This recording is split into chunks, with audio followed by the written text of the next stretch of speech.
Miguel Lloyd, host of Life Full Circle Radio, and you know what it is. It's J5. To all my noops out there, 112 years today. Greatest fraternity in the world. Frown your face up all you want, Kia. Check yourself. Today we're going to be, we got a lot going on. Happy New Year to everyone. As we're going to be getting into this conversation about, you know, we had a situation in this Waffle House with this young lady. Learned real quick that this girl that it's a requirement at Waffle House to be able to throw these hands.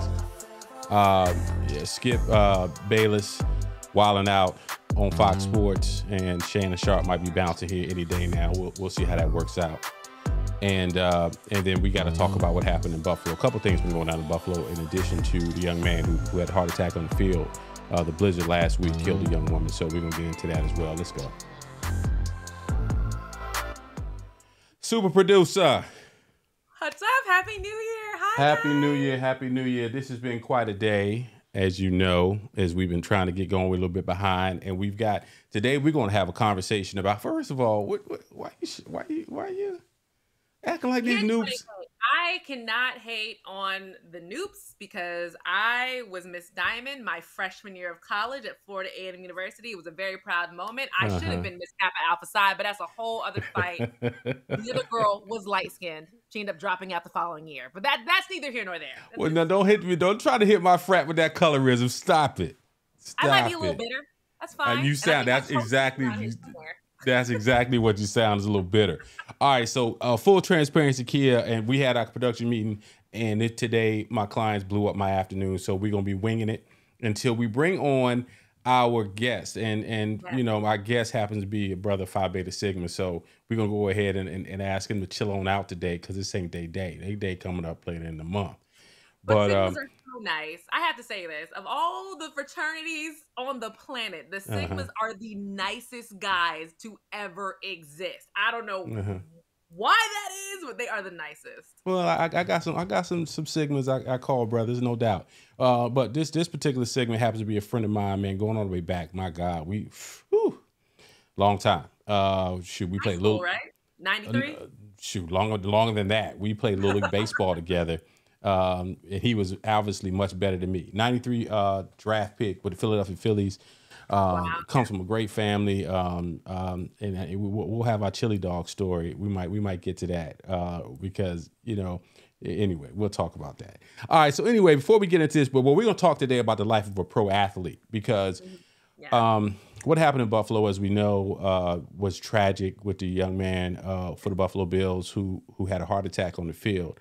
And then as the conversation started to grow, there was a part of the story that was like, wow, that really is prominent in baseball, lacrosse, and in that it was a sudden heart attack. Large ball and hard ball that can hitting your chest, and that's what is believed caused him to have this heart attack.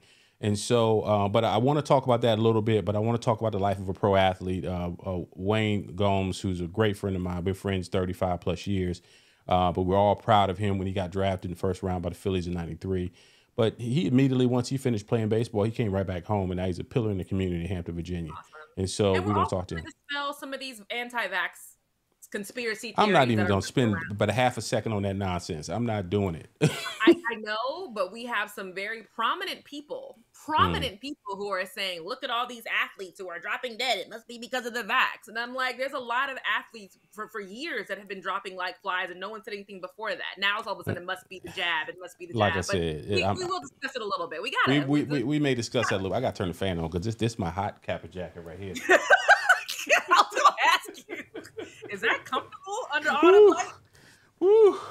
Anyway, it's lined. Is it lined? It's a lined jacket in there. Anyway, let's get into our stories of the week. Trying to clown me. All right, so let's jump into it. So being online, I mean, is the sweater lined on the inside, which making it hot? It's a little winter jacket. It's you know, it's what it is. We still fly with it. As some of my noobs have hitting me from the cigar bar, wondering where you at. I'm doing what I do on Thursday nights. I'm chilling up in here. We doing Life Full Circle Radio. So put that on in the bar. All right, so let's jump into it. So as we mentioned, you know, the story, the biggest story after we had our production meeting, once again, it almost happens every week. We have a production meeting on Monday, and then Monday night football happened. And then the young man, Hamlin. So let's set that up for us. And shout out to the intern Alexis, because every story she had was good. We were literally like, what are we going to cut out? Like, every story is like, it's perfect. But so we're going to go into the story right away, then we'll talk about it with Wayne, or we're going to talk about it some more with Wayne, but let's talk about it right now for people who may have been who didn't know about DeMar Hamlin and what happened. So on Monday Night Football, the Bills, that's wrong. Buffalo Bills, yeah. Yes, that's right. The Bills were playing the Cincinnati Bengals, these team names. Yeah. During one of the plays, DeMar Hamlin goes to make a tackle. Right. He goes to make the tackle, makes the tackle, and then he goes down like a domino. I mean, whole body locks, and then falls back. Yeah. And then proceeds to go into, because of course the Bengals players are confused, Bills players are confused. They're like, what? We have no idea what just happened. They spent 9 minutes on the field trying to revive him. As fans, they say that the stadium got ice quiet. Like, you could hear. No, it was terrible. It was terrible. I was watching it, and I've been watching football. I've been watching sports, playing and watching sports for all of my life, pretty much, most of my life. And to watch professional athletes in tears, unconsolable, we knew that this is something we've never seen before. And the game didn't stop. That's another thing I want to bring up really quick. So the Bills realized that the cameras were going to keep going. So they surround the paramedics while they're trying to revive him to keep that from being broadcasted. Yeah. The Bengals go back to their locker room. The Bills eventually end up going back in their locker room. And the Bills are like, we are not going back out here. And the Bengals are like, if they're not going out, we're not going out. And it actually took the NFL Players Association to tell the NFL, neither of these teams are going out. So what y'all going to do? Y'all should have suspended this game a while ago. Why are we still here? No, it's crazy. But it's because nobody hit to their credit. I've been watching football for 40 years or more, right? And when I think back, I was too young to witness the Darryl Stingley, which was when a young man got paralyzed from a hit on the field. He was at that time Oakland Raiders wide receiver. He was paralyzed on the field. The other thing I remember was Joe Theismann, who was the quarterback for the Washington football team, who Lawrence Taylor broke his leg, and it was horrendous. He jumped over. Yeah, and it was. Now what I remember is that it was a long white sock he had, and you could actually see the snap of his leg.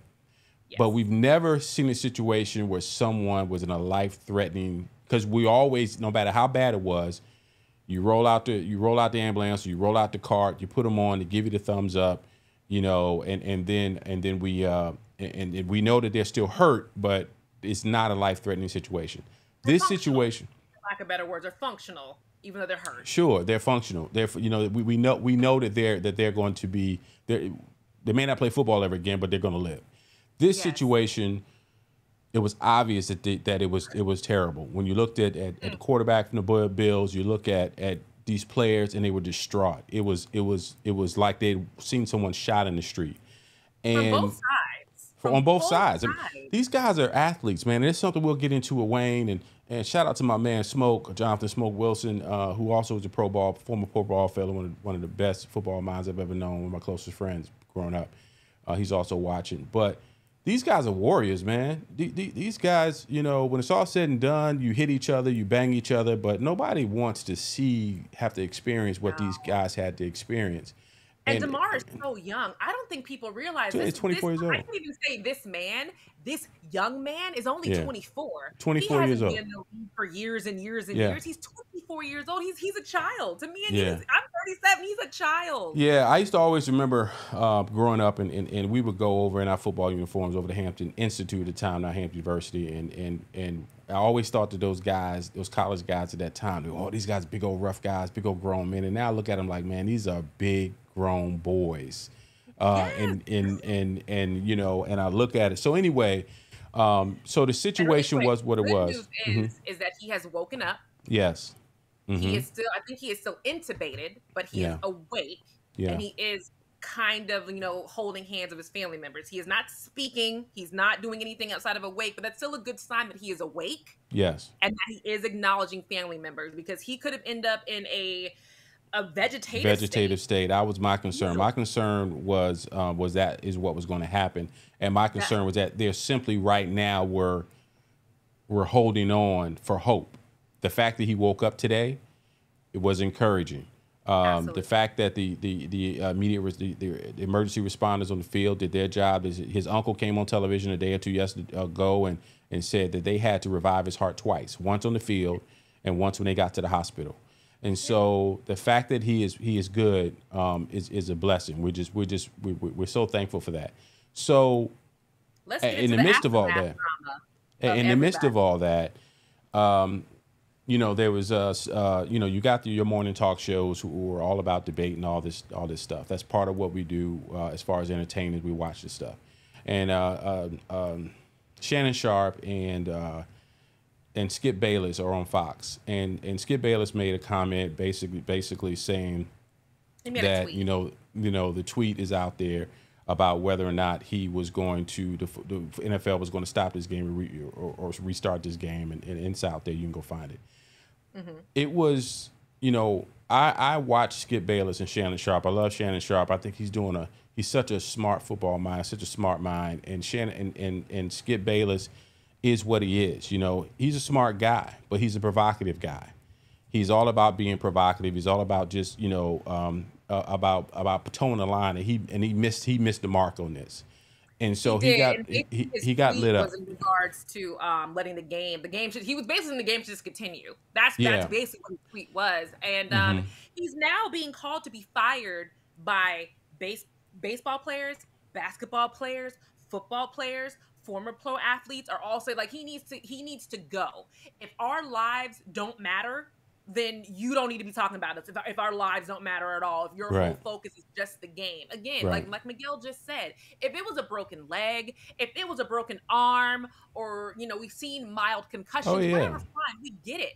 Yeah. But for it to be something where his heart stopped, us as fans, me and you as fans, I'm not even a football person. I happen to be walking into the living room and I'm like, well, what's that? Because my husband's watching it. And I'm like, that looks awful. Like his whole body locks up and he falls over. That's not some normal. No. His body stopped functioning. He was potentially clinically dead. And so I'm going to call a little audible right here because we started late and Wayne is here. So we're going to do a lot of the one stuff and everything on the back end because I want to bring Wayne into this conversation. So as I mentioned, I thought about this. I said, I wanted to talk to someone who's a pro athlete.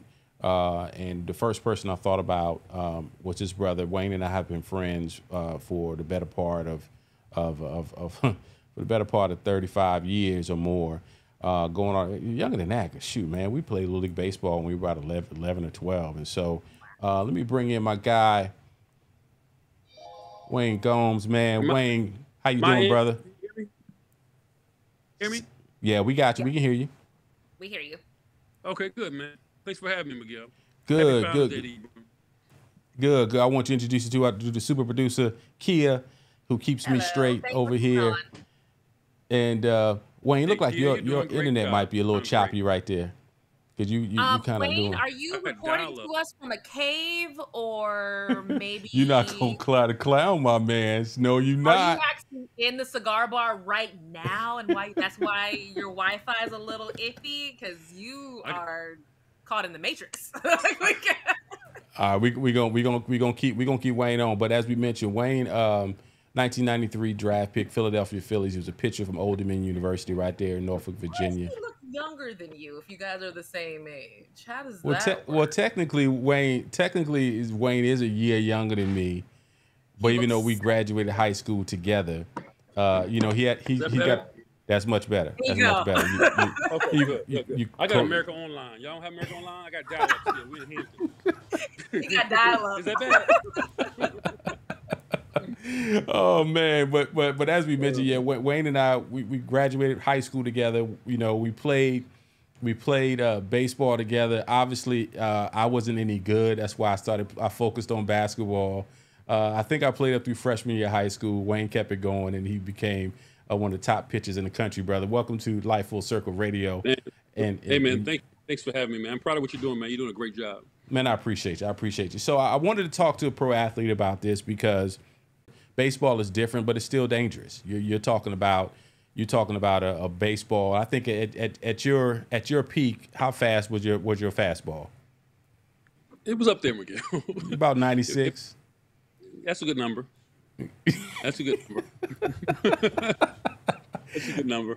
At your peak. And so, we always talk about, we look at athletes and we always look at you guys and just think it's so easy. Nothing easy about getting to that level. When you're an athlete, when you're a former athlete, I knew where my ceiling was. My ceiling was JUCO as a 6'3" power forward. That ain't gonna work. I ain't gonna get too far.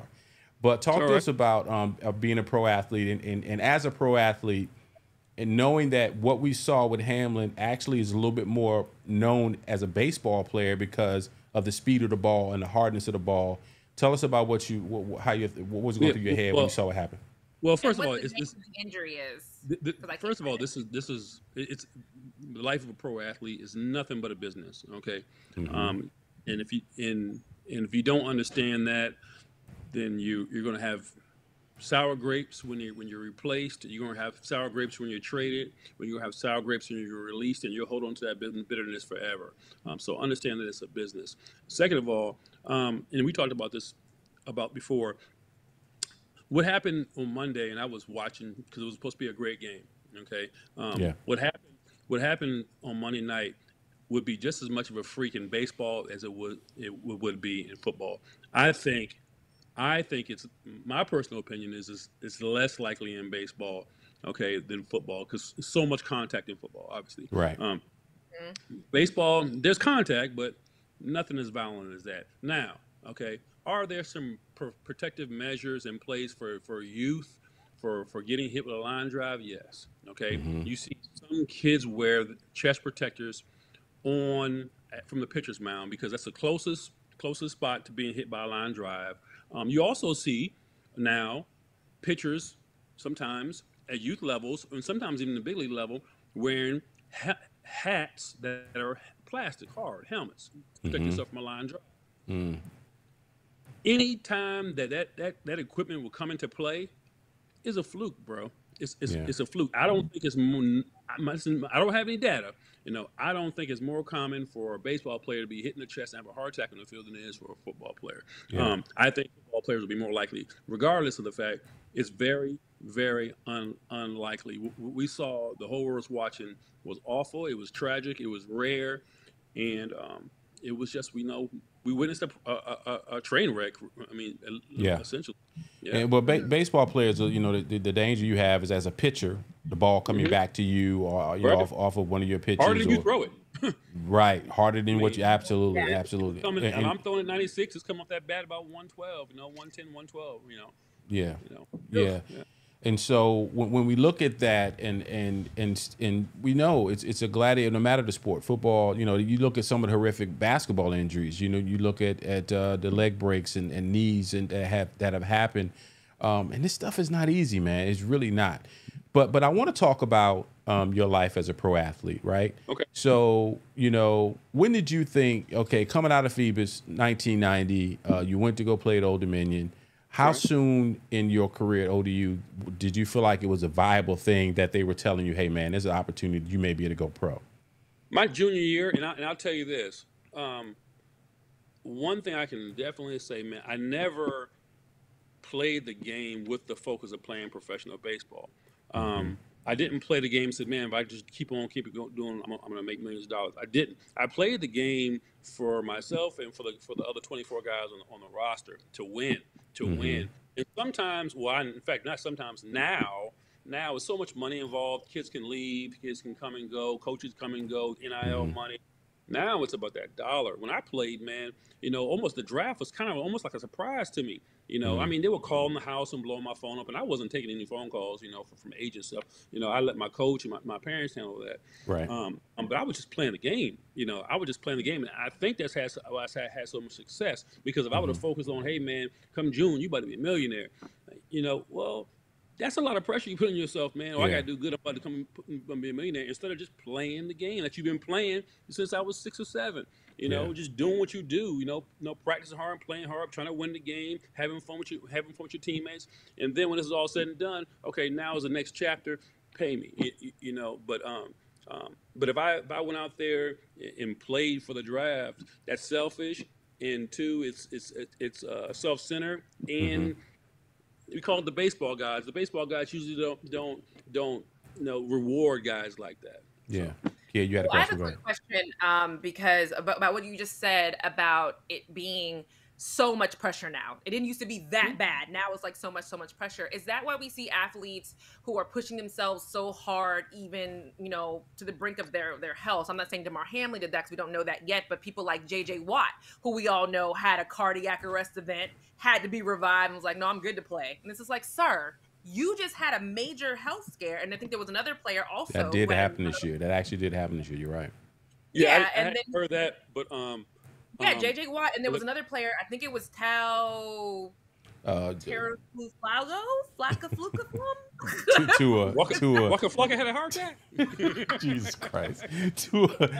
Now, I just want y'all to know. I just want this audience to know that these are 2 of the biggest clowns that I know, and to try to get them to have a serious conversation right now. Hey, run for Phoebus, the real question is that why we see these athletes pushing themselves so hard, because there's so much pressure that they're pushing themselves beyond the brink, and their health is not becoming an issue.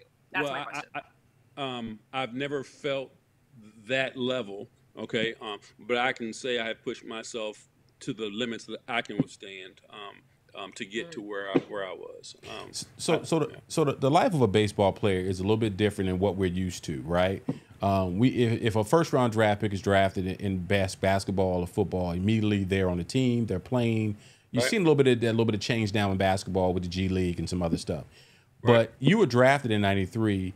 Yeah. But you immediately went into the farm system, correct? You didn't go to the majors right out the gate. Talk to us a little bit about that journey. Well, when I played, it was usually go to an A-ball, AA, AAA. Okay, I spent maybe a year and a half in A-ball, about 2 full years in AA, and about 3 months in AAA. Now the college kids, college baseball now it looks so much like a high-level minor leagues now. That these kids now are in AA, and they ain't high draft picks. They ain't that far away from being ready for the big leagues. So we'll give you, and they're getting a lot of money out of college, because if you watch SEC baseball, Big 5 baseball, I mean, there's 10, 15,000 people in the stands. I mean, the environment looks like a high level AA, AAA caliber ball. Right. And that's baseball and softball, by the way. Not to leave the ladies out. It may be. I'll take your word for it. So with that being said, spending 4 or 5 years in the minor leagues for a college kid right now, for a high draft pick, isn't the norm. I mean, it's 2 years, and we need you to help us win a ball game. So that's what it looks like more now. Now the game, economically, the game has changed a lot. You got these huge TV deals and stuff's going on. These, the networks were there 30 years ago, but it's a different ball game now. When you first came out, your signing bonus, I think, was sub $1 million. You didn't quite do the $1 million out the gate as your first signing bonus, but now these kids are, man, it's something I'm seeing $300 million contracts that the best players are getting. 11, 12 years. Yeah, it's amazing. But you're now in the business of training young ball players, right? Right. And so with that process, talk to us about how different it is. Put yourself in this 17-year-old Wayne in comparison to these 17-year-old kids that you're training now, how different that process is for them as young ball players. Well, look, man, for me, I can only teach you what I know. When I say that, I mean, I just know, you do it this way, you grind this way, and you play for your teammates, and good things should happen. And if they don't, it's not meant for you to be. Now, like you said, man, it's money driven. It's a lot of guys with a hand in the pot.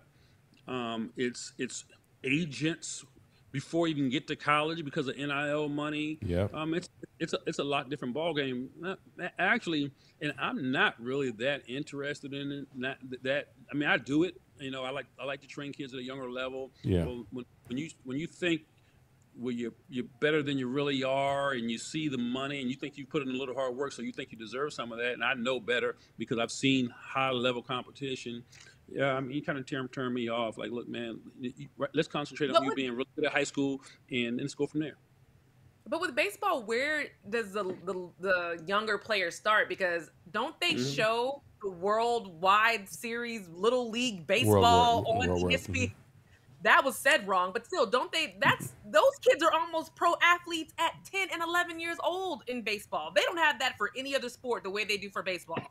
Yeah, Little Leaguers. I actually watched that game next to the spelling. The Little League World Series. Yeah, she's talking about Little League World Series. That is almost not even baseball. I'm sorry, I don't mean to put it like that, but okay. But it resembles baseball. I mean, you're not taking any leads. You're throwing the ball from 45 feet. I mean, the kids are way too big and way too mature for that field now. You got kids who are 13 years old throwing from 45 feet. They have these kids are bigger than they are now. Bigger than they were 30, 40 years ago when this popular. It's a good entertainment value. And I'm like any other us. When I see the black kids out there, I'm rooting for them, you know, or you know, I'll watch it. But it's a far cry from what the sport it really is. I mean, you're not leading off. It's a lot of rules that don't resemble any kind of the rules that are at the highest level. So it's entertainment. You're getting into the nuances of it, which some people may be lost, but I'm following you. I get it. But do you think, because they always like when you watch the Little League World Series, you see them flash back to when, you know, Ken Griffey Jr. was playing the Little League World Series and that part. Do you think it prepares them a little bit for the big stages that are soon to come, you know, for some of those better kids? No, it doesn't. I'm sorry. I know nobody asked me, but no. No. I mean, if you're on that stage and you continue to progress, it doesn't hurt, obviously. Yeah. I mean, it doesn't hurt. It's always a great experience.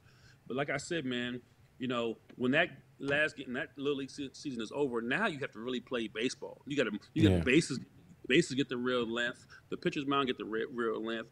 I mean, hold on. So you just opened up a can of worms for me. So you're telling me what that Little League baseball field is not even what they're playing on at home when they're playing? No, the next level. Okay. At the next level. Okay. After that game is over. Once that Little League World Series is over, okay, after that they had to advance to the next level of baseball. Sure. Okay? Sure. It can be either pony or high school. Pony is a modified version from high school to Little League. So it's a little bit of a stepping stone. A little bit of an AAU level, kind of an AAU level type of thing. It's a different it's a transition to the biggest field. Okay, the bases are not 90 feet. I think they might be 65 or 70 or something. Yeah. Okay. Yeah. So. And Wayne, were you just saying that the little kids now are bigger, so that little distance they have to throw is much bigger. Much child's bigger. play. Yeah. I mean, look, Little League Baseball needs to make some updated modifications, you know, to the distance of the field and rule changes. These kids are huge out there on that little field. Yeah, you know, hitting the ball. I mean, they'll hit the ball, and the ball will go 50 feet out of the ballpark, literally almost out the stadium. I mean, have you watched some of these? Come on now. You watched that 20 years ago. A kid hit a home run, a ball bear go over the fence. Okay, now you got kids like this kid is 12. I mean, sure. Right. Sure. You know, Wayne, what happened to Black Americans in baseball? Man, the game, they don't. Major League Baseball doesn't do a very good job of making this game fun for entertaining for young. It's a cultural thing, man. You know, Black Americans, young Black Americans, they like to celebrate, man. They like to show enthusiasm. We're boisterous. And for years, now that game is changing now. For years, that wasn't accepted in our sport, man. You'd home run, you'd run around the bases, or the Madison Bumgarners of the world will yell at you. Get off there, come on, rookie. Who you think you are. Such and such. Now, you hit a home run. The show is on. The show is on, bro. It is on and popping. You got the whole team involved. I mean, it's like a celebration in an NFL game. So, and maybe it's too late. I don't have that answer, Miguel, but I know, you watched the World Series. Last year was no black players out there. No black American players. I want to make sure everybody understands what we're talking about. We're talking about black American players. Yeah. But it's a culture thing. And sometimes we just don't make it fun or attractive, and it's an expensive sport. Yeah. And it's boring. It's not boring. It's boring if it's boring on television, not boring to play. No. It's not. It's not boring. Yes, no. As someone who, if my husband's watching sports, I'll fold some clothes and sit next to him and watch the sport. I'll even watch hockey, and because hockey, they might fight. I won't watch no hockey. I ain't doing. Hockey's dope live. Yeah, I'll watch hockey. I can't watch it. I won't watch it on TV. Somebody has to really help me to understand the games of hockey and soccer. You need to understand. There's a goal on both sides. We're trying to get in that goal. It's not complicated. No, it is. I'm an analyst. That's the way I move, right? I want to know why this person in this position. Like I know in baseball, you got a pitcher, you got a soft, your shortstop is most athletic guy, and your right fielder is this, your center fielder. All those positions on a soccer field and hockey ice, no one's really taking the time to explain. Anyway, and we almost threw all the little questions because we're gonna have some fun before we get Wayne up out of here. But I baseball, and I think the year-round scheduling of all the sports now and making kids one sport athletes has hurt baseball, as you mentioned, the expense of it. My next door neighbor, his son played baseball, and I used to watch there was a level of racism in baseball. He had some issues with that. It's almost like that's a sport. They said, okay, if you guys don't want this sport, y'all dominating football, y'all dominating basketball, leave baseball alone. But it's a lot of money being made in baseball. Oh my God, the regionalization. A lot. It's a lot of money being made in baseball. Always know my the minimum's now like $700. You want me to give my gold digger rules? Ladies, if you're watching our show right now, if you want to gold dig properly, date a baseball player.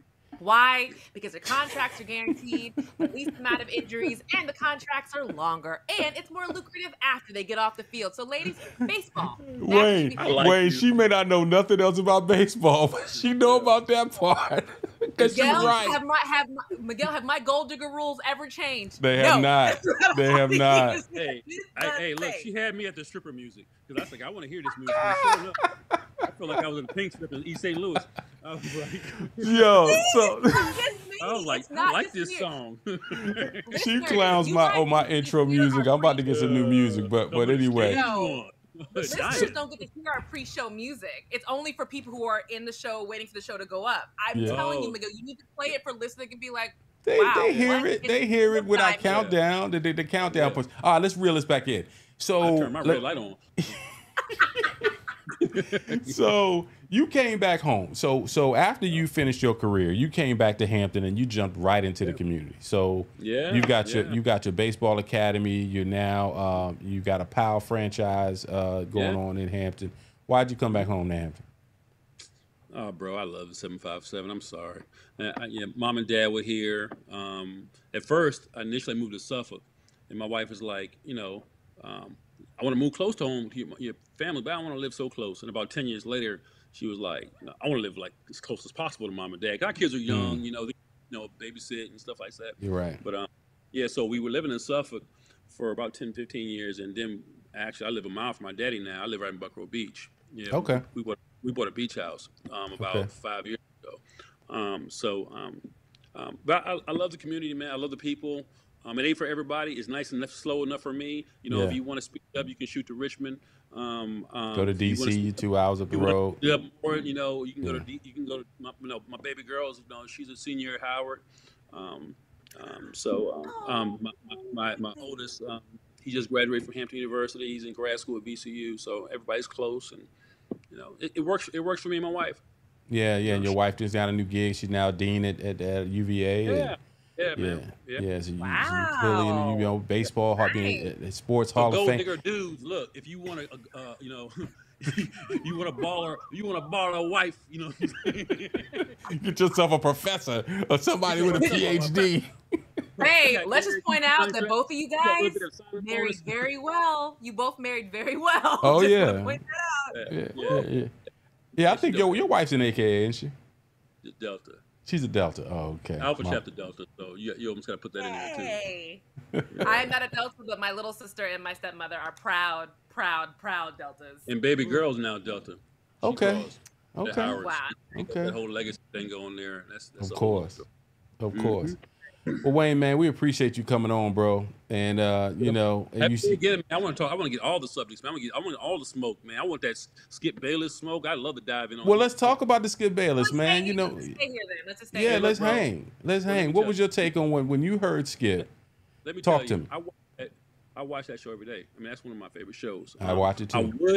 I wish I could mute Skip. I Skip before that. I have a hard time listening to him for a number of reasons. I'll give you a couple of examples. But the other day that was a joke to me. And I'll tell you one thing. You know, Skip he's such a talking head. He hasn't been able to humanize athletes. You know, they're bodies to him. They're pawns. Mm-hmm. Yeah. You know, he doesn't. And Shannon, on the flip side, he's in the trenches, bro. Once you get in those trenches as a professional athlete, you can't.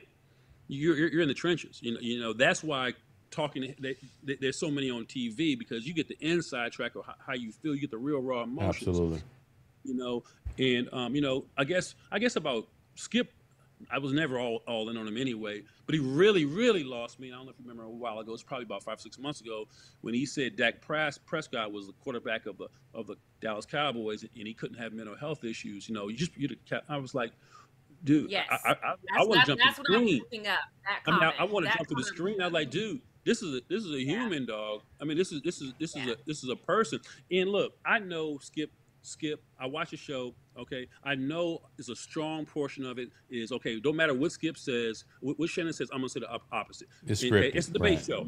Okay, Right. And Shannon, okay, no matter what Skip says, I'm gonna say the opposite, just so we can have a healthy debate. Okay, Yeah. whether my opinion is asinine, I'm gonna say it anyway, just so we can have a healthy debate. Because I understand that more people that are listening, more people think I'm crazy, more people that's watching. I get all that. Okay, Right. but that wasn't the case when he said that about Dak Prescott, and that wasn't the case when he said what he said about the brother from the Bills. That wasn't the case. That was impulsive. That was my true feelings. It was.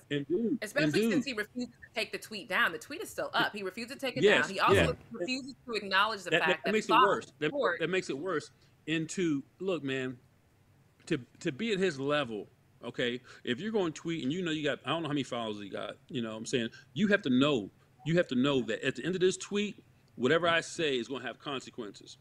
Okay? I can think of 100 people who have lost their jobs or been ostracized because of what they tweet or put on Facebook or 3.2 million followers on Twitter. So look, dude. Look, I probably got 500 followers, and if I about to put something crazy on my Instagram, like, man, do you really want to do that? You know, that's how you want that to look. I mean, you're portraying yourself. So you would think, you know, his team, his people, you know, before you tweet something out, you would put not just a first, second thought or third. You got to really think something through. Now, look, okay, he did preface it. That was like his third tweet. Okay, no, and most people forget that he knew what he was doing, Wayne. Wayne, he knew what he was doing. But to say that at all, I'm watching this TV like, dude, don't die. Like, I knew the game wasn't going to get played. That like when I saw that ambulance, you know, when I saw his team crying, it's like football's over tonight, dog. Right, it is over. And and if you weren't thinking that, I don't want to say something's wrong with you, but something's wrong with you. You know, and this dude, to have the form he has to put that out there. Like, man, look, I watch. You know, especially when everybody was on the same page. He seemed to be the only one that's like, the game. You know, are they really going to stop the game? You know, he's a provocateur. He's a provocateur. That's what he's doing. He did that for the response. And there are people who tried to apologize. Well, that's not really what he said. This is what you know. Wayne throws baseballs at 96 miles an hour. I've been doing this broadcast thing for a minute. I looked at what he said. I said he put that in there just to sit up and give himself plausible deniability to say, well, I only meant, no, this is what you meant. You meant to do exactly what happened, because if you weren't trying to stir the pot, you would have deleted the tweet. And then I listened to him on Tuesday babble around for 2.5 hours because Skip said, I ain't showing up. I'm not even coming to work. Shannon. Yeah. Shannon, I'm not coming to work. You do this on your own. And then the very next day when Shannon comes in and Shannon tries to make his point, and Skip will not allow him to even get a 2.5 hour monologue to jump in there and say, no, I'm not taking down a tweet. I said to myself, it is only a matter of time before Shannon says, I'm out. I don't agree. You don't think so? I disagree. I'll tell you why. I think Shannon is the man's man type that we can argue and disagree, and I can hate you. I can argue with you, and we're gonna dap it up and move on. That's just my opinion. And I know Skip ain't going nowhere. Well, Skip ain't going nowhere. Skip ain't going nowhere. So that's now. I don't know no more than you do. This is your opinion versus mine. Yeah. I just think that because they were kumbaya after the first 3 or 4 minutes. If you watch that, they had their beef early on. They went their awkward segue, and then the show went on, and everything was all hunky dory. Here's what I think. And Kia, I'm gonna let you jump in. Let me respond to this. I'm gonna let you jump in, Kia. Yeah. Here's what I have a very good feeling is going on. Shannon knows he is not the star of the show. To the executives, right? We're talking about a Skip Bayless has been on television for the last 25, 30 years, right? Leaving ESPN. He brought Stephen A. on. Stephen A. ran him out of that show, ran him off the network. Now he's over at Fox. I applaud Skip. I applaud Shannon for being so professional, because when it came down to the way he disrespected Shannon 2 weeks ago with that Tom Brady comment, and then coming behind that with this, Shannon said, you know what? I'm going to get this check. I'm going to go ahead and do my job. And I just got a feeling when that show is over, ain't no handshakes, ain't no, all right, bro, let's go have lunch. Shannon, like, I'm out.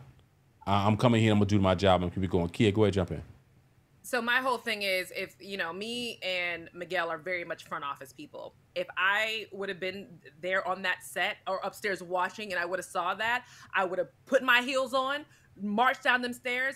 Both of you all need to cut the crap. Because what's going to happen is you guys' little crap is going to explode all over social media. It's going to get worse than it already is. Cut it out, shake hands, be mad at each other afterwards, but y'all got to finish this show. Because, honestly, as front office, can we just continue to let them just be mean and rude to each other on live TV practically? No, it's ridiculous. But here's my question to that is that good TV for FS1? I actually I don't know the answer. It probably is. Right. No, wait, guys. Wait. Them having real beef is bad. Them having disagreements, little bit of jabs here and there, that's good TV. Them having real beef where Shannon about to jump across the table and punch Skip in the face, that's not good TV. It's not profitable TV. It's not. It's not. If we go back 30 years to the Jim Rome, Chris Everett quarterback situation, and Kia, you may not remember this. Wayne, you probably remember this situation. Oh, I remember it. So. Was I even alive? Was I alive? Whatever. So here's what happened. I'm gonna give you the context here. Jim Rome was Skip Bayless 25 years ago. And Chris Everett was a quarterback for the Los Angeles Rams. And at that time, Chris Everett Lloyd was a tennis player, women's tennis player. And his name is not Chris Everett. His name is Jim Everett. I think his name is Jim. Her name is Chris. Jim Everett. And so Jim Rohn kept egging him on in this conversation. No, you're looking at it? I saw it on YouTube. Yes, I saw this on YouTube a while ago. Yes. Okay. And so here it is 25 years later, and I'm talking about it. Now, mind you, Jim Rohn is somewhere in the obscure radio world of CBS Radio somewhere, maybe. I don't even know. But to your point, Kia, yes, it's entertaining until Shannon jumps across that table and punches Skip in the face, which Shannon's like, nah, you're not gonna do that to me because I'm using this platform to sell some alcohol and to have my own podcast, and there's so many things that I'm growing my overall. Say again.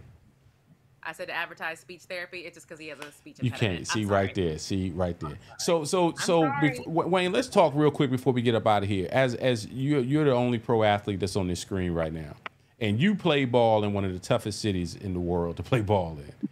Right. And so tell us, to me, when Skip disrespected Shannon in that moment with the Tom Brady thing, and he tried to belittle the fact this man is a Hall of Famer, one of the greatest tight ends who ever played the game. My immediate thought was, see, that's the reason why athletes can't stand journalists. Because this guy who can't do nothing but run on a treadmill every day is going to disrespect this brother who put his blood, sweat, and tears on that field. But tell us about, as a pro athlete, what you thought about in that moment. Oh, I thought it was shade. I thought it was disrespect. I thought it was what it was. You know, when I played, when I was in Philly, you know, I knew I couldn't work with the people, the media, every single day, and look in your face, and after you've said something bad about me, and smile and answer your question. I know I'm gonna have attitude, all right, or I'm not gonna want to talk to you. And not talking to him is not the answer. You just can't do it. You just can't do it, because when you don't use your own voice, they'll have the opportunity to write what they want. And a lot of times they're going to spin it somewhere that's going to make them feel good, and then you have the whole city turned against you. So that's not really an option. But what I did was that's where I learned what the USA Today was. Because if I wanted to keep up the news, I would just read the USA Today. I never read the Philadelphia paper. I never, and it never came on in our car. My wife and I said, I don't have any rules. I was like, honey, I said, when you get in this car, I don't want that station on. Please, before you get out the car, turn the station off, because I don't want to hear my name, you know, because I know I'm not as bad as they say, and I know I'm not as good as they say. So everything is overblown. I mean, you won one bad save and you're the worst, and one save and you're the best. And I know it's neither. So you really got to know who you are. You have to have thick skin and keep it pushed. Because I'm telling you, you get wrapped up into that, man. You get wrapped up in what others have to say about you. And who are they? I mean, like really? I mean, you don't know me, you know? I mean, if I blew 5 in a row, that make me a bad human, or I had a bad week? I mean, really, what do you got? We have to put this thing in perspective here. You know, you have to. You know, I know we're all trying to win games. I know you're a fanatic because you're a fan, you know, but I mean, at the end of the day, dog, you know, it is what it is. So I just try to, you know, never too high, never too low. Yeah. In Philly, everybody's watching, man. You know, everybody's watching. You know, the fans are crazy. You know, I love the town, man. Both my kids were born there, and you know, holding on to some animosity about what a fan said to me or a reporter thinks about me is just bad energy on me, bro. And look, man. Hey, man. Well, you got an open seat here to come hang out with us anytime you're ready, without a doubt.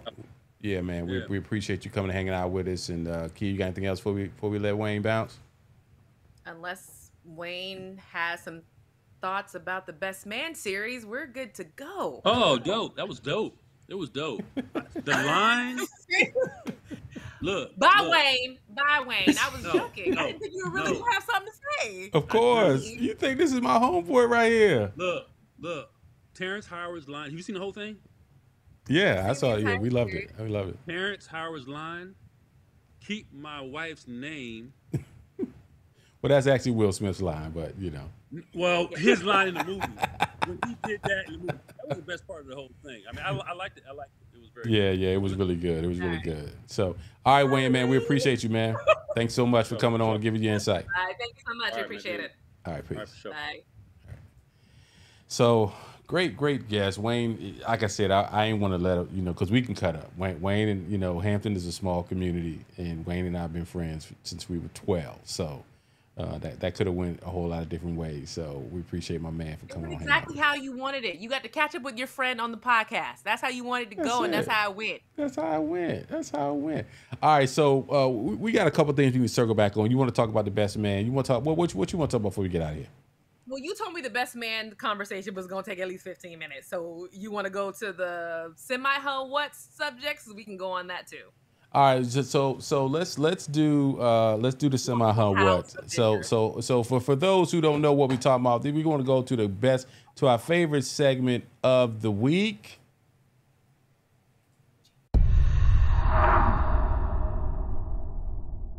Best segment ever. Love it. Let's talk about stupid stuff. Normally, people who are new to watching our show, we have a whole little like countdown to the number 1. Things have been busy. We didn't get to do it. Yeah. Number 5, Waffle House Avenger. Waffle House Avenger. If y'all have not seen this white girl uppercut these ladies and then deflect the chair like she's Thanos. She caught that chair in midair like, yo. She was like, no, bring the next chair. Come on, what you got? What you got? The only sad part is she is now blacklisted from working at any Waffle House. And she worked for the company for 5 years. And the whole story behind the video, where it starts off, is they're understaffed at the Waffle House in Austin, Texas. Mm-hmm. They block it off to basically say, like, hey, we can manage things if we can see it. Y'all can't sit over here. Everybody else saw this. Mm-hmm. A group of women, black women, sorry, y'all, come in and they move those partitions out of the way and they sit there. They come over and say, yo, y'all cannot sit here. We will not serve you because we're only serving the side. And it erupts. They are now throwing flour and sugar across the countertop, and it erupts in the ball. And the white girl held her own. And let's be real, we've all seen Waffle House brawls. I don't have the fighting skills to work at Waffle House. I don't even go on Waffle House starting prom. They would have been like, yo, we're not serving. And be like, okay, I apologize for bothering you guys. I'm gonna go. I'm gonna head out. Yeah. Why you act like getting blacklisted from Waffle House? Just go to Huddle House. You can go get a job over. Come on now.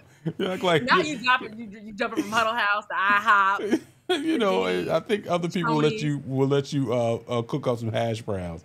But anyway, all right, let's move on. Number 4. What's next on your list? Has the mitigated gall to be planning a tour in 2023. Talk about stuff nobody asked for $5,000, Alex. Does anybody want this? Who's gonna go to this? A whole lot of people go. This Bill Cosby. A whole lot of people go. Okay, better question. What venue is going to allow this? Whoever venue that he negotiates that con. You act like Bill Cosby, not Bill Cosby. It's Bill Cosby. There's no venue. Okay. Okay. Let me tell you why. We'll go to Ticketmaster. Let's see if the tickets, Bill Cosby tickets, are on sale. Go ahead. No, there are venues that wouldn't even allow. Who can I? No. Because even when they were doing the R. Kelly tour, his venue started dropping like flies, and he didn't even have the covers that Bill Cosby has now. Harvey Weinstein wasn't even allowed in any club. He would walk up to the door and be like, no, you can't come in here. Back up. You cannot come in here. Well, here's what we know. Hear me when I tell you. Hear me when I tell you. Bill Cosby. Black people suck sometimes. That's what we know. Black people suck sometimes. That's what we know. Hold on. I'll pull up SeatGeek. Bill Cosby. All shows. No shows. He hasn't planned one. He hasn't actually done it yet. I'm looking right now on SeatGeek. I'm looking to see if there's any tickets out there right now. There's nothing. So we'll see. I think this would be a really weird publicity stunt to just test the waters, isn't it? Bill Cosby is, God knows, Bill Cosby's got to be 83. Yeah, he's old. He's old. And so I'm pretty sure he's got a lot of legal bills. And he's 85 years old. Bill Cosby's 85 years old. Bill just needs to chill out. Hopefully he invested well and just go ahead and just kind of fade off into the ether and just let us enjoy the old episodes of the Cosby Show, because other than that, I will continue to feel bad for Camille more than anybody else, because I feel like Camille is caught in a very, very messed up space. I'm sorry to the victims, but I feel like Camille is trying to do the stand by your man thing, and she's also trying to do the I agree with the Me Too movement thing, and it's not the best place to be. But next story, Nick Cannon. Nick Cannon, he got another baby on the way? Yeah, not on the way. He had a new baby with Alyssa Scott. Alyssa Scott is who he had the child with, who passed away from a brain tumor.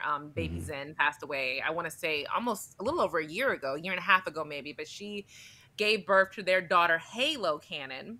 And he has 12 kids. He was called out over New Year's Eve by Andy Cohen and Anderson Cooper, who were just like, just get a vasectomy. His response, which can't nobody say nothing about, was my body, my choice. And now he's doing these goofy skits about not knowing how to use a condom, and none of it's funny.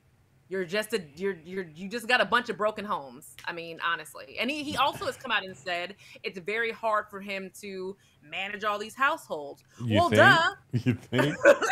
Duh. It sounds like you need to be a developer. Go out there and buy a whole housing development community and buy about 6 houses and sell the rest of them. You're right. Miguel, if he did that, if he bought a cul-de-sac and had 5 or 6 houses for all the women, all the kids lived on a cul-de-sac like they were polygamous, I'd be like, I get it. He's doing it. It's fine. Everybody, it's great. All the backyards connected, so all the kids are brothers and sisters. All the moms co-parent. He can be around the kids when he come home. That's fine. But that's not what's happening. I don't know what's happening outside of lunacy. But, you know, when it's all said and done, this brother thinks this stuff is going to be easy. It's going to steadily get harder and harder. Mariah Carey said, my kid's over here. I don't know what y'all doing over there, but my kids ain't coming to your little cul-de-sac. I think for a second, Mariah was like, he doesn't see these kids. And I think now she's like, he doesn't see these kids, and I'm okay with it. Like, I'm okay. He got 24 hours in the day. He got 12 kids. He got 5 jobs. And so there ain't no way in the world that he has time to see all of those children. What is he hosting? He's got the show, the NBC show. What is he on? Masked Singer. He's on A While and Out. He's doing podcasts all over. He's all over the place. You know, it's so thing. Let's not forget, he has a debilitating autoimmune disease called lupus, where lupus, a lot like bipolar disorder, you need sleep for your disease not to get worse. And if you're not getting enough sleep and you're on all these flights and you're doing all these things, that can be more damaging. And he was just in the hospital, 3 or 4 months ago? Yeah, it was less than that. I thought he was in the hospital over the holidays. But so anyway, all right, let's move on. What else we got?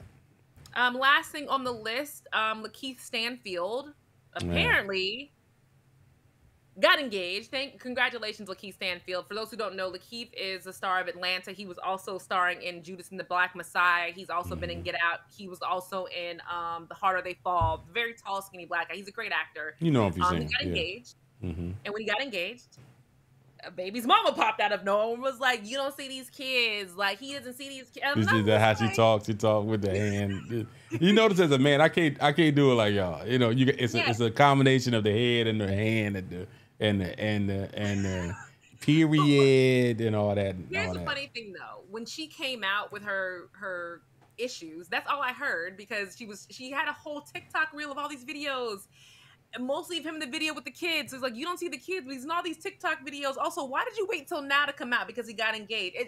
I normally don't say this, but it came off as bitter baby's mama. I'm sorry. It just does. It just does. Well, you know, hey, let's not get into the bitter baby mama stuff that, you know, some of us had those experiences. All right, so, you know. I forget you and my husband both have let's keep going. Keep it moving. So now our main topic, the Best Man Holiday premiered, the Best Man Final Chapters premiered over the holiday. Yeah. And we're going to talk about it for the next 10 minutes, give or take, because to me, it was overrated. It wasn't bad, but it was overrated. Such a hater. Such a hater. Why was it overrated? Let's get into that. Why do you believe that it was overrated? Let's start with episode 1. Episode 1. Episode 1 is entitled Paradise. This is where we all figure out that Terrence Howard is getting married. This is from the ending of Best Man Holiday, where he announces getting married at the end. This is that. They do not let us know that this is literally a month after that. Is that ever establishes that this is a month after that? The timeline piece was interesting. It was. You mean bad? That's what you mean. The timeline. And so here's the thing. First episode out the gate, you got Nicole Laurie Park as introduced as you know, this whatever. Yeah. Triple threat is what they called her on the show. Triple threat. I am so glad that her character lasted all of a week. I mean, all of an episode, because she didn't fit into the storyline. But you know, what I did like in the development of these characters were that Q and Shelby evolved. They ended up being the most interesting characters on the show. Terrence Howard always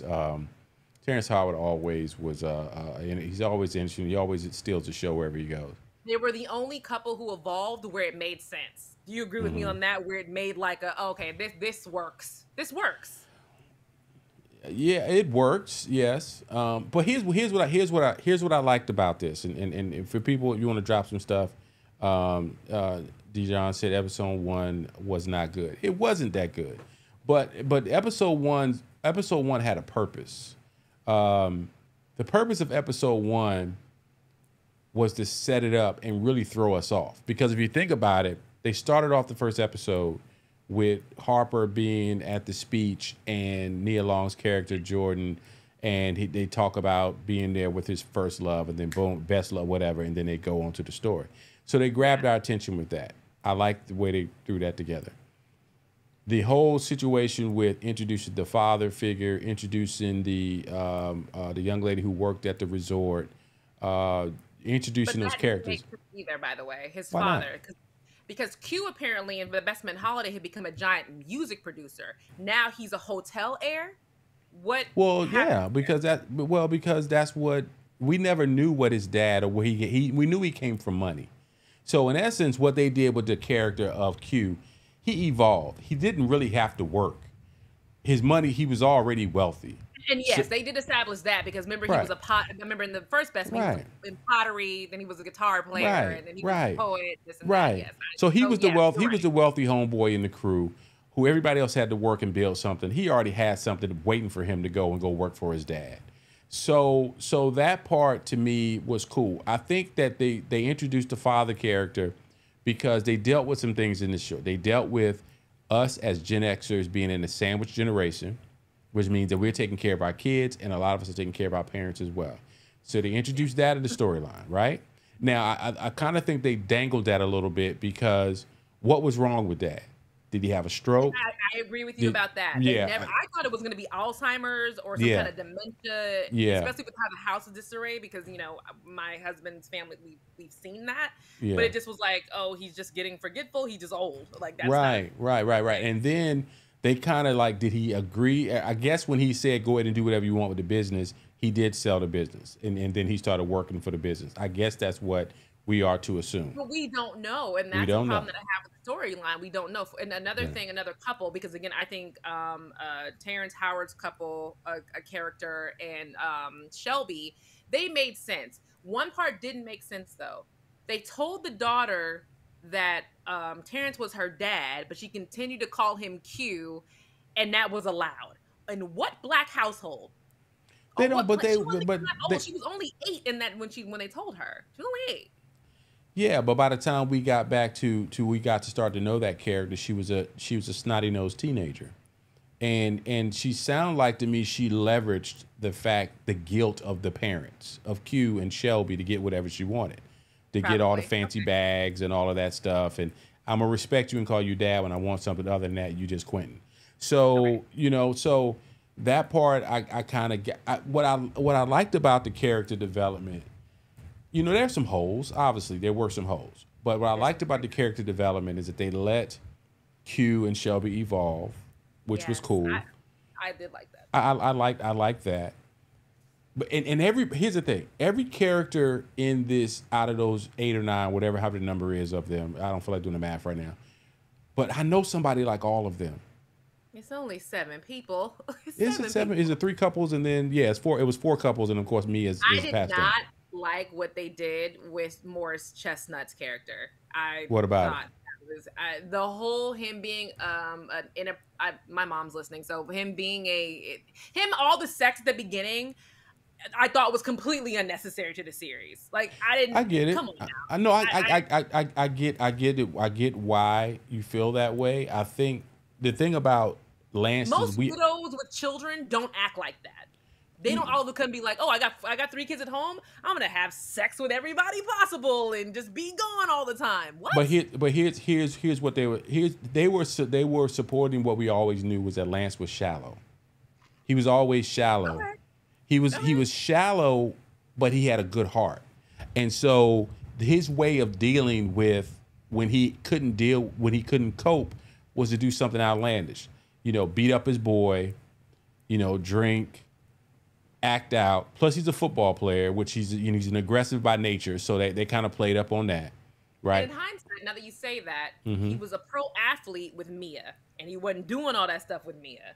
So now that he's not with Mia, all that stuff he missed out on, I guess he's doing now. I just think he just was in so much pain with Mia, and as a pro athlete, he had to do a lot of turning that type of woman away because he was married. With his wife gone. Now he doesn't have to. It's like, that was his coping mechanism, was just sit up here and just do whatever he wanted to do. I think it was a little bit salacious. It was a little bit over the top. My mom turned it off. My mom was like, "I'm not watching this." I was like, "Okay, Mama, you made it 7 minutes. I get it." and after the first episode, I had to, because she was staying with me and time to watch her, and I was like, "Mommy, it's not for you." She's like, "Oh," I was like, "No, it's not for you. Not one part of it is for you." And it's unfortunate because that part probably did drive certain, hard faith-based people who can't deal with that type of stuff. They probably drove them away from the series. Now. The sex scenes that sex scene in the car was unnecessarily graphic. They could have just shown the car moving and everybody would have got it. Okay. I don't disagree. They ran with that for about an episode. A whole episode. And then he woke up the next morning seeing the hotel manager running the beach. He's got a girl in the bed. I was like, "Sir, you're doing a lot." But see, once again, I know people like that. I know brothers who are players, and once they conquer a certain type of woman, they're done with them. He saw in the hotel clerk what he wanted in a wife. These other women were not wife material. No, and I agree with that. Right, that's what that was in the character development. The whole in the Cadillac with the driver and all that type of stuff. That was a little bit much, but they didn't run with it too long. So I think so let's go to another couple before we get to Harper and Robin. Yeah. Old girl, what's her name? I can't think of her character. I just know her real name, her name in real life. Regina Hall. Right. Which is I don't even remember her. Candy. Yes, Candace. Candace and Murch. Yeah. Candace and Murch. Mm-hmm. They had nowhere to go with them. They just threw spitballs at the wall and was like, "So you're going to get your PhD on drugs and you're going to get sexually assaulted, Murch. You're going to become a UFC cage fighter." It was talk about, and then Murch is going to have the issue with the white woman, and it I saw where they were trying. That was forced. That part was forced. It was unnecessary. I agree. That was forced. Yeah. Woo! Yeah. Well, because you think about all the things they tried that they did in this series. They talked about the Karens. So that was really social media. Okay, well, what are people talking about on social media? Okay, the Karen. So he ran into a Karen and all that. But the whole thing about, we know a lot of black folks who got too many degrees and a bunch of debt because they want to be, they want to remain to get all these degrees and stay educated all these years and can't. We know people like that. We know people like that. And so when we look at it, what I didn't like about Candace, the Regina Hall character, is that Regina Hall is so funny. She is hilarious, and they did not let her. She's an amazing actress, and she's super funny. And she's super. And they did not let her be as funny as she could be. They did not let her character do herself, and I wish they would have let her do. But it's when you got an ensemble cast, everybody's got to shine, and I get it. But their character could have given her more. They didn't have to give her a whole arch, but they could have given her less of the, "I'm so sorry, I should be a better wife, and I'm focused on my PhD." Like, they gave her that, and that is not a role where she could have done. Even her being the wife of, "I'm struggling so hard to get my PhD, and I just have to work." Come on, I feel like that was a little played out too. Yeah, and then you got the situation with the professor who ended up being a creep. I didn't like none of that. I was like, "Oh, y'all just forced all the Twitter feeds on us." And so I would have liked to, with him doing the UFC training, him could have caught the professor in a coffee shop and would have dropped him. I think that would have been entertaining. I think a better storyline for Candace would have been her getting her PhD, just regular getting her PhD, and realizing, like what a lot of black women realize, "Oh, so I have all this education and it means nothing." Right. It means what? Right. Like, right. Right. Yeah. And what's unfortunate, I'm hoping Malcolm Lee can be convinced to do something else with these characters, because he said he's not. I think there's a lot of stories yet to be told, because you have the situation, which of course, what really has got everybody all up in arms right now, is the situation with Robin and Jordan and what's Tay Diggs' character's name? Whatever. Harper. And so that whole season. What's your take? What's your take on that triangle? Before we jump to that, because that's going to be a longer conversation, I also did not like the fact of the whole, and I'm sorry to our LGBTQIA community. It's not you guys. It's just the story of Morris Chestnut's son being queer, non-binary. I was like, so y'all was just going to throw everything, every Twitter issue at the board. I just felt like that. Him not wanting to play football, I totally got. I was like, why would his dad play football? He doesn't want to do that. I thought him working with Nia Long's character, he was going to push hard to be more of a lawyer, executive, and his dad was going to push back on that, following my steps. Instead, we're going to go the extra mile and be like, I'm queer, non-binary. Was that necessary? In today's culture, yeah, I think so. Okay.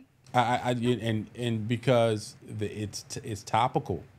You know what they did was they dealt with stuff that was very topical and said, we're going to put all this stuff in your face and you're going to have to deal with it, is what we're doing.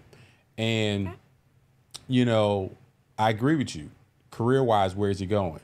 What's his thought process is career-wise? But when it came down to it, it was all about showing Lance having to evolve, because there's a lot of us who are Gen Xers and especially Gen X men, we have to deal with this. Yeah, don't mouth you, whatever. I do. I'm not mouthing it, I'm saying it. You. and just to stand, I'm staying serious. Miguel, I think it's great that you've had to evolve and it's been a bumpy road, but you've learned to evolve and it's been well, it's to me, it's so here's the thing with this, it's different, man. I've never been a proponent to disrespect people because of their sexuality. No, never. I've never.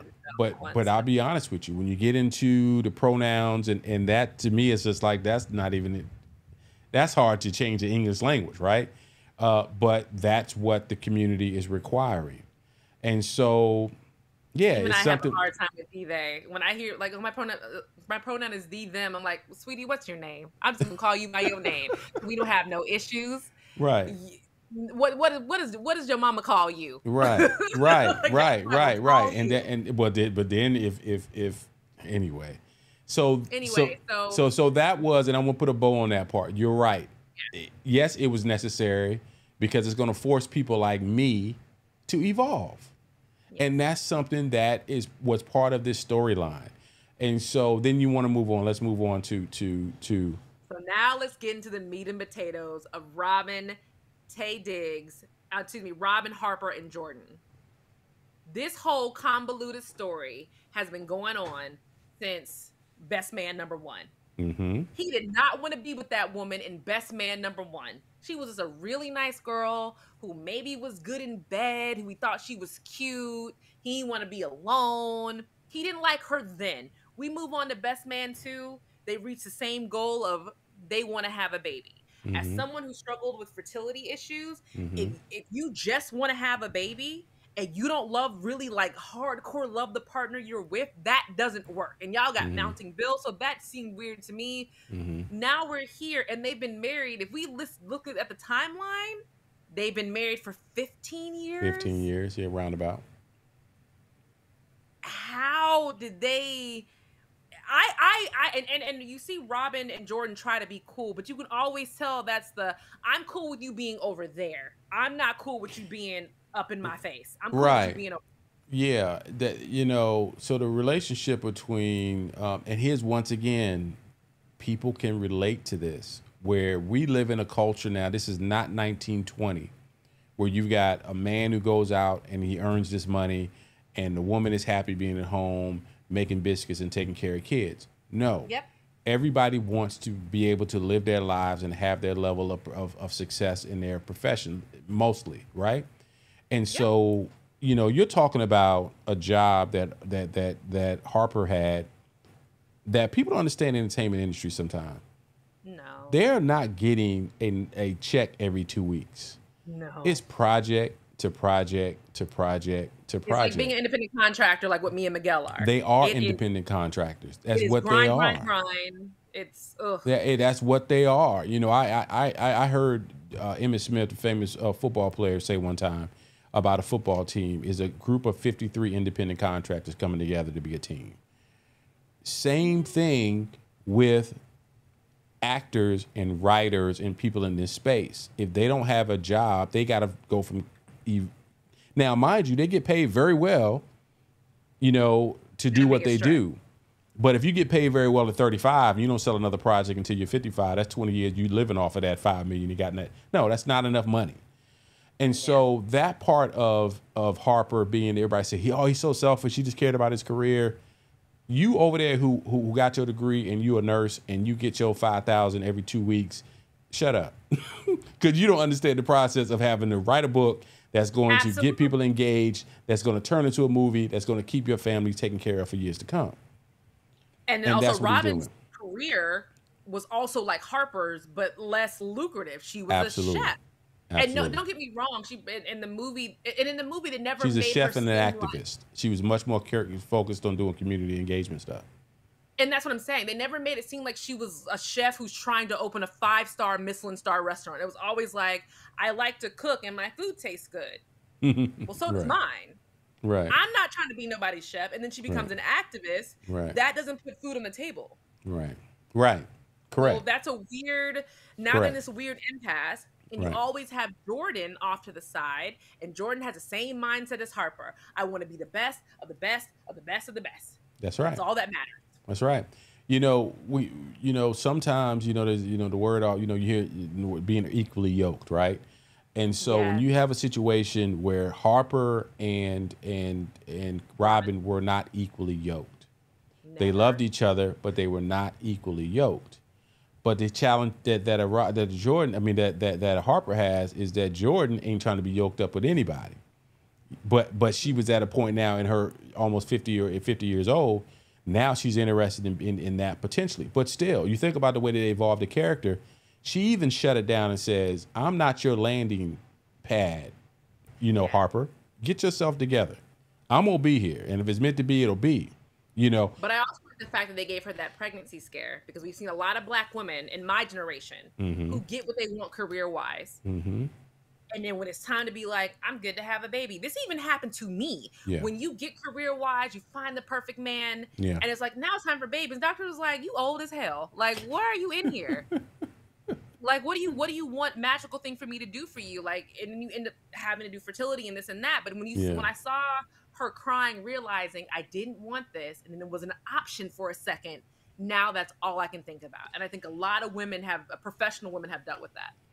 Like I said, man, I really believe that that it did a hell of a job. Because here's why I say that. It was like you went to a buffet and you put everything on your plate. Go to the good stuff. When she wanted to move to Ghana to become a chef and move that baby to Ghana, you could have threw your shoe at the screen. I was on her side. I was like, no, this is a horrible idea. Don't do this. And so that's when you got, it felt very vindictive what she did at that point, in that moment, that she just had to show him that I have, this is now the one thing that I have. But once again, that's our society. This woman decided that I can't control you no other way. I can control this though. Because if we decide to go to court and you decide to try to deal with this, you're going to lose. So, and the child is going to lose, and everybody's going to be upset. And so, I see a lot of women say, oh, Harper was so selfish and blah, blah, blah, blah, blah. And I said, it's all very relative. My thing is, you could have moved, y'all live in New York. You could have moved to Baltimore, moved to D.C., moved to Chicago. You moved to Ghana? I think what they need to show is that Robin, and this is going to sound messed up, that Robin, outside of giving away free work, if she actually had to open up a restaurant and be successful, she'd fail. That's all it screamed to me. It was like, you're moving to Ghana to do this whole, moving to Ghana because I'm an American chef, and that's a whole thing. If she tried to open up a restaurant in Miami, in Atlanta, in DC, she'd fail. Yeah. And I don't think they showed that part, which they should have, because I feel like that's why she went into the whole I'm an activist part. Because I can't be a real restaurateur. Yes, you can cook, but can you be a restaurateur? You know Yeah, what I'm saying? no, I agree with you 100%. I just looked at it and said, they really dealt with it like it was a reality that a lot of us have dealt with over the years. To think this 10, 11-year-old child had to deal with that stuff, it's a reality that many people have to deal with. It's just the truth. And so you look at it and it's like, oh God, you just wish they could have worked it out a little bit better. But all of that being said and done, I didn't want them to work it out. And I was like, please, let's set this on fire. Let's burn it down. Let's pour bleach over the ashes. But when you do that, you have a child. Ultimately, that's what it was going to happen.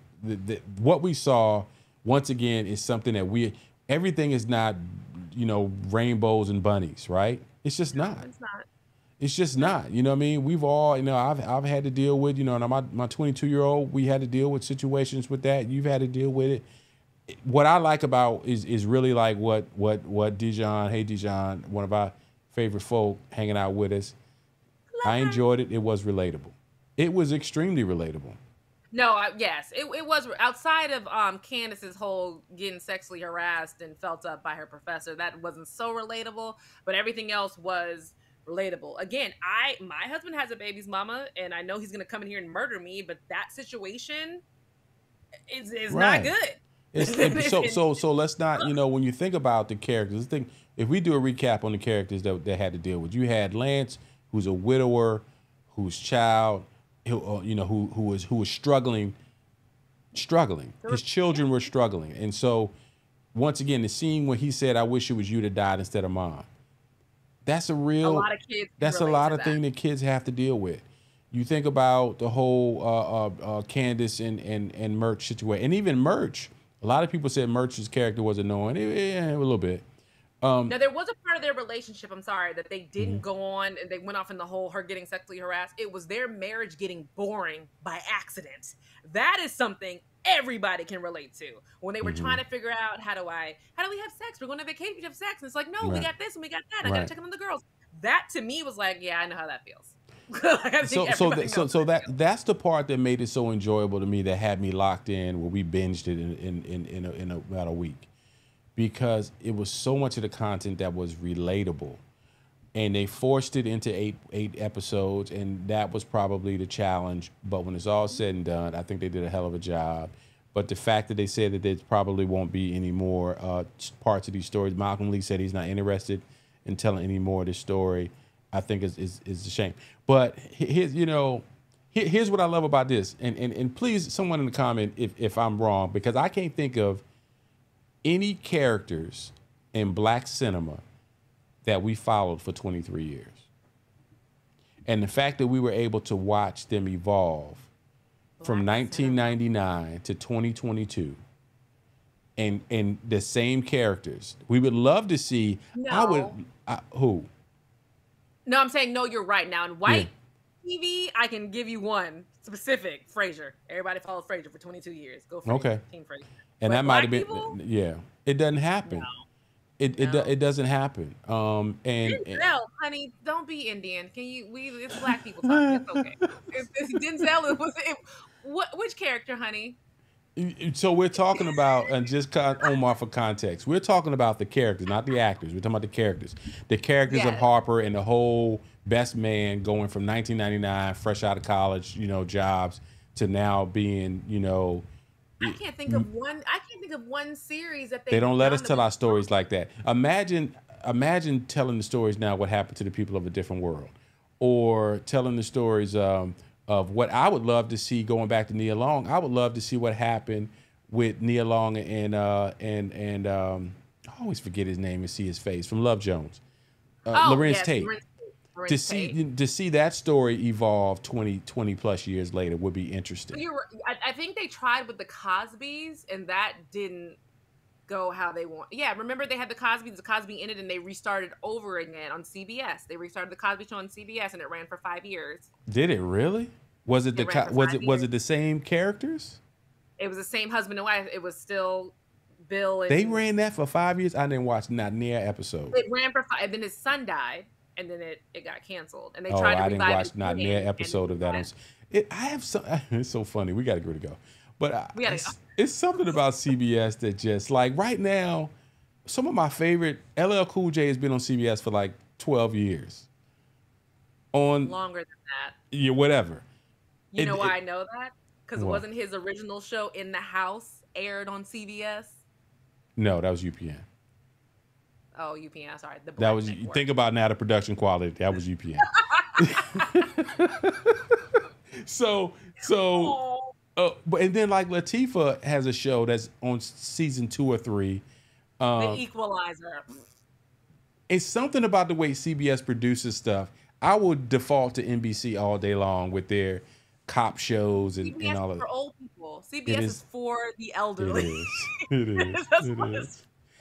Oh, it is. CBS is the originator of the Golden Girls for a reason. Oh my Okay, God. it is for the elderly. It's for Oh this my is just God. gonna play in the background while you fall asleep. Oh my God. So, and it's just a shame because it's like I just stopped watching. I just stopped watching what the NCIS Los Angeles. We were following, and all of a sudden I just said I can't do it no more. Well, so I will say this. I would love to see them before we get out of the show, and I think you can agree. I would love to see what happened to all the women from Waiting to Exhale. I would love to see what happened to them as grown, older women. I would love to see. They were already old. No, they were in their 20s and early 30s. What are you From talking Waiting about? to Excel? Yes, they were in their 20s and early 30s when they were in the series. Stop it. Don't you play Savannah and them. I would like to see what happened to Living Single, Martin, all Living those Single. shows. Martin, they tried. And Martin, I'm convinced like them that it wouldn't work. Martin has really changed. He don't have the energy that he had when he was a younger dude. So I don't expect much. I don't expect much from him. All right, we gotta go. So can we do you want a promo next week's show? I am, and I'm trying to find my so go ahead and set it up while I'm setting it up. So guys, we are very excited about next week's show. So with the DeMar Hamlin situation, we wanted to talk about it this week. But next week we are doing our New You, Do You show. So we are having women who, if you want to get the body you want, are you going to go team natural or team plastic? We are having 2 experts on. A woman who is a natural fitness coach who has won Does several it make them an bikini expert challenges. because they just had the surgery? Does that make them an expert? Amy? He didn't even let me finish. Then we're also having a woman who has gotten a BBL and several other surgeries who's become an expert in plastic surgery. The reason why she's an expert is because now she helps other women find surgeons who are certified in their areas, who don't have bad reviews, who can actually give them healthy surgery. She's got a lot of feedback on what to do if you're going to get surgery. I think these 2 women are awesome because I'm a fitness girl, but after having twins, I'm also about to consider the plastic side of things. I'm about to consider lipo on my stomach, so this will be an interesting conversation. If you like Miguel, don't tune into this show because Miguel will not be talking for a large portion of it. He's just going to be sitting there making sure the How you lighting gonna sit is up and tell me? working. Hold on, let me get my promo. Hold on.